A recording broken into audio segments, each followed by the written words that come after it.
திருக்குறள் நட்புக்கு உதாரணமா ஒரு குறளில் சொல்லி இருக்கும். உடுக்கை இழந்தவன் கை போல ஆங்கே இடுக்கண் களைவதாம் நட்பு. ஒருவனுடைய ஆடை அவிழும் போது உடனே உதவிக்கு வரும் கைகள் போல் இருக்க வேண்டுமாம் நட்பு. எனக்கு அப்படி ஒரு நண்பர் தான் தேவர். ஜூன் 28, 1978 நண்பன் இறந்து விட்டதாக தகவல் வந்தது.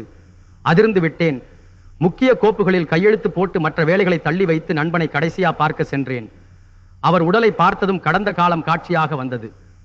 நான் சுடப்பட்டு மருத்துவமனையில் இருந்தபோது எனக்கு முன் பணம் கொடுத்தவர்கள் மற்றவர்கள் இனி ராமச்சந்திரன் சினிமாவில் நடிக்க முடியாது என்ற முடிவிற்கு வந்தனர். முன் பணமும் திருப்பி கேட்கப்பட்டது.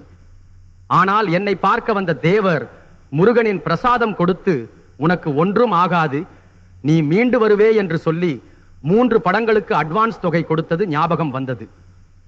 கண்களில் திரண்ட கண்ணீர் நண்பன் உடல் மீது விழுந்தது. கோவை சென்ட்ரல் ஸ்டுடியோவில் ஆரம்பித்த